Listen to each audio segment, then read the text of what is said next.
एक भक्त थे, हरपाल भक्त, ब्राह्मण थे। उन्होंने नियम लिया था 1000 साधु ब्राह्मणों को रोज जिमाएंगे।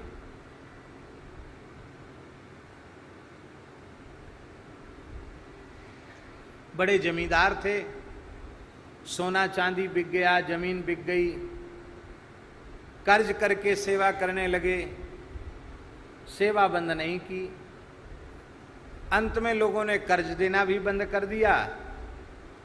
इसलिए कर्ज देना बंद कर दिया कि जिसका ले लेते हैं उसको वापस तो नहीं करना आता नहीं, वापस तो इनको करना ही नहीं, तो लोग हाथ पैर जोड़ लेते। तब आपने चोरी करना आरंभ कर दिया। अब हम आपसे पूछते हैं कि चोरी करना दोष है कि गुण? भारी दोष है। पर चोरी में भी इनके मन में दया की भावना थी। चोर में दया होती है? बोलिए, चोर में दया नहीं होती है। चोरी की इतनी निंदा है, इतनी निंदा है चोरी की महाराज जी, लिंग पुराण में, स्कंद पुराण में धन को प्राण कहा गया। इसलिए चोरी करने वाले को प्राण हरण का पाप लगता है। हथेली पर प्राण लेकर के व्यक्ति धन कमाता है और उस धन को चुरावे तो वो प्राण घातक है, प्राण की चोरी करने वाला है, प्राण हरता।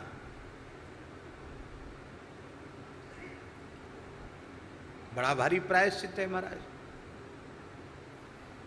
पर चोरी में दया भावना उनके मन में यह थी,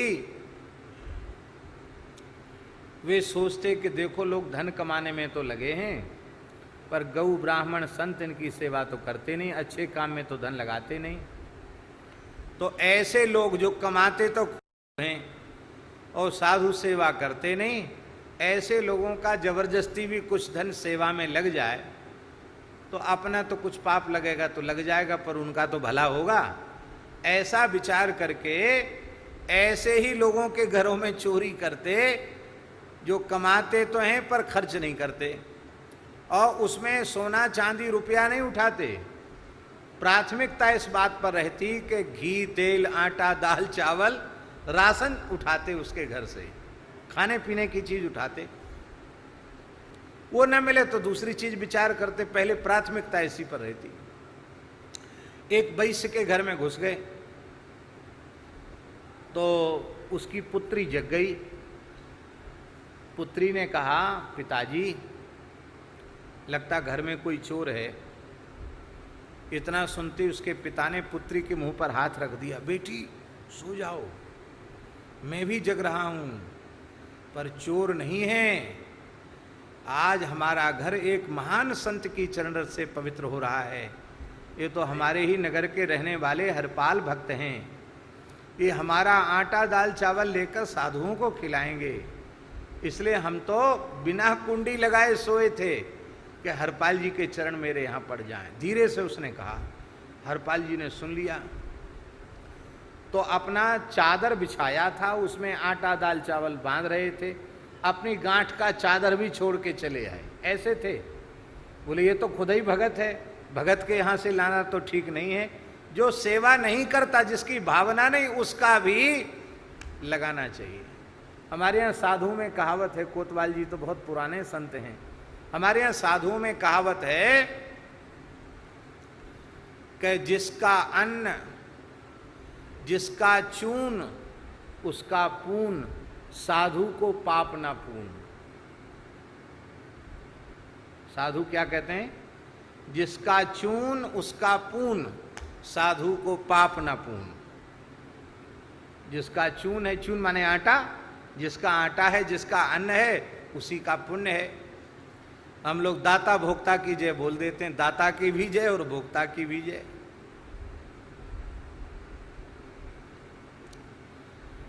एक बार ठाकुर जी ने ऐसी परीक्षा ली, एक बड़ी जमात हरपाल जी के यहाँ आ गई और उस जमात को देख करके श्री हरपाल जी बड़े हर्षित हुए।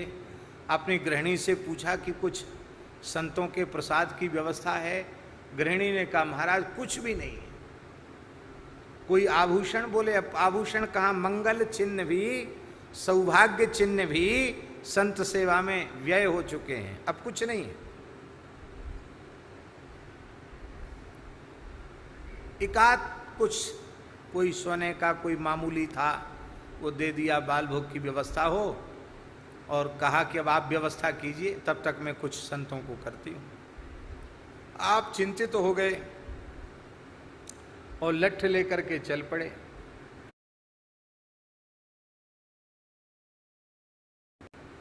और लठ लेकर के चल पड़े।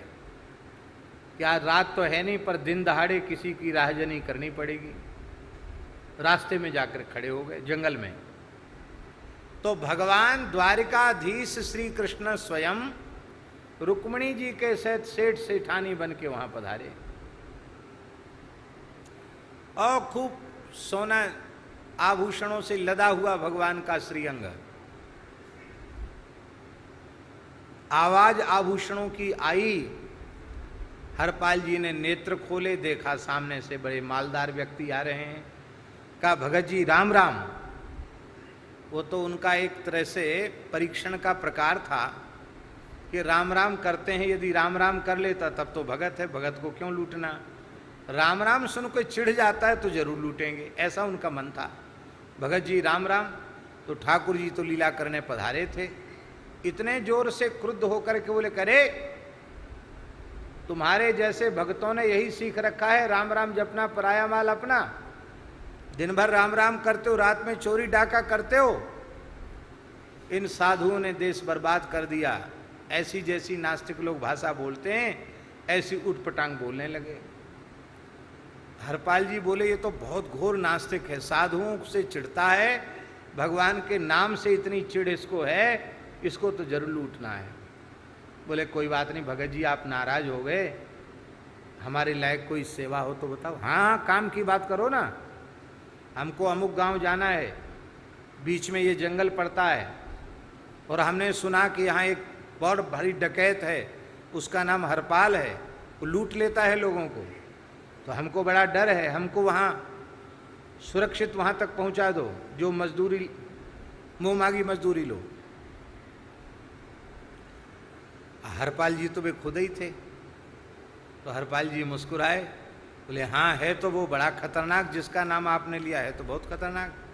वाह, लेकिन कोई बात नहीं, हम आपको भेज देंगे, पर हमारे घर में मेहमान आए हुए हैं, तो मेहमानों के लिए कुछ आवश्यकता है उनकी सेवा में, तो हम अपनी मजदूरी पहले लेंगे, वहाँ तक पहुँचाने का जो मजदूरी है वो पहले ले लेंगे।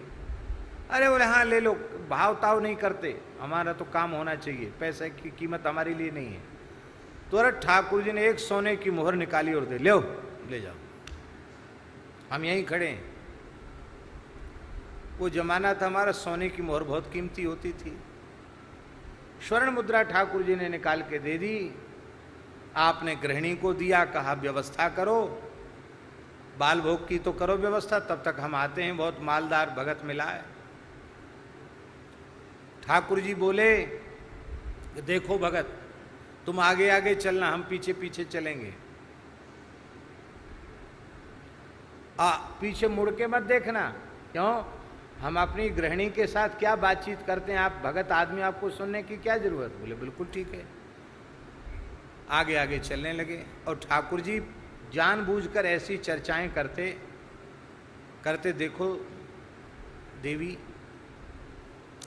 उतना खजाना वहाँ का भर गया है, अब वहाँ एक नया खजाना स्थापित करना है, इतना करोड़ वहाँ से आया, इतना खरब वहाँ से आया, इतना अरब वहाँ से आया। बीच बीच में रुक्मिणी जी कहती कि अब बुढ़ापा आने वाला है, कमाते ही रहोगे, कुछ दान पुण्य भी कर लो। इतना सुन के ठाकुर जी तमक जाते, कहते अरे महामूर्खता का काम है दान पुण्य करना, किसी को मैं एक फूटी कौड़ी नहीं दे सकता, मैं तो पुरुषार्थी हूँ, काम पर विश्वास करता हूँ, तुम्हें पता नहीं धन कैसे कमाया जाता है। तो ये सब बात सुनते बीच में, अरे ये तो है बहुत मालदार है और इसके पास धन की तो कमी है नहीं, और ये घोर नास्तिक है, अब अवसर नहीं चूकना चाहिए। अपना चादर बिछा दिया रास्ते में, और लठ लेकर खड़े हो गए हरपाल जी। बोले खबरदार यहां से पैर आगे बढ़ाया तो जितना तुम्हारे शरीर पर आभूषण है सब उतार के रख दो इस पर। ठाकुर जी थर थर कांपने लगे। रुक्मिणी जी मन में सोची कि जब हिरण्यकशिपु हिरण्याक्ष आए तब तो ये थर थर कांपे नहीं, रावण कुंभकर्ण आए तब तक थर थर कांपे नहीं, कंस शिशुपाल दंतवक्त न जाने कितने असुर आए तब तक कांपे नहीं। ये कलयुग में इतने कमजोर हो गए भगवान, इस भगत के आगे थर थर कांप रहे हैं। रुक्मिणी जी सोच रही थी अपने मन में। तब तक ठाकुर जी ने सारे आभूषण उतार के रख दिए, धन की पोटली भी रख दी वहीं। रुक्मिणी जी से कहा क्या देख रही है, रक्स उतार करके सब। रुक्मिणी जी ने सब उतार करके रख दिए। रुक्मिणी ने भी सब उतार करके रख दिए। एक छोटी सी अंगूठी रुक्मिणी जी की इस कन्नी उंगली में रह गई। भगत जी ने कहा ये क्यों रह गई? बोले ये थोड़ी कड़ी है, उतर नहीं रही है। बोले उतारना तो हम जानते हैं, हम जोर से खींचेंगे उंगली तुम्हारी छिल जाएगी, पर अंगूठी तो हम नहीं छोड़ेंगे। क्यों? बोले इस अंगूठी से न जाने कितने संतों की सेवा होगी। ये मुंह से निकल गया उनके। तो अंगूठी खींचना चाहते थे। रुक्मिणी जी थोड़ी रुष्ट हो रही थी। भगवान ने इशारा किया कि जिस भक्त का दर्शन करने हमें वो यही हैं, और भगवान चतुर्भुज होकर प्रकट हो गए। द्वारकाधीश रूप में भगवान प्रकट हो गए। द्वारिकाधीश की भगवान द्वारिकाधीश के रूप में प्रकट हो गए। रुक्मिणी जी लक्ष्मी जी के रूप में, रुक्मिणी जी के रूप में प्रकट हो गई। भगत जी रोने लगे, साष्टांग प्रणाम किया। बोले महाराज मैं आपका भगत, आपके साथ ऐसा व्यवहार किया। भगवान ने कहा हम तो लुटने ही आए थे, ये संपत्ति तुम्हारे घर में अब अक्षय होकर के रहेगी। भक्त को किसी का कर्जदार नहीं रहना चाहिए। किसी का कर्ज लिया है तो सब चुका दो, अब चोरी नहीं करनी पड़ेगी, ये धन अक्षय होकर तुम्हारे घर में रहेगा, ले जाओ इसको। आप रोने लगे। बोले हमारी जो भक्तानी है ना गृहिणी, वो भक्त न होती तो हम सेवा कैसे करते, उसी ने हमको सेवा में लगाया और उसको तो आपका दर्शन हुआ ही नहीं, तो वो बड़ी दुखी हो जाएगी, तो आप कृपा करके उसको भी दर्शन दो। ठाकुर जी बोले हम तो तुम्हारे भाव पर बिक गए हैं, तुम जैसा कहो वैसा करने के लिए राजी हैं। तो भगवान को गोद में, कलिकाल की घटना है, भगवान को गोद में लेकर के और यह अपने घर पधारे और सबको भगवान का साक्षात दर्शन।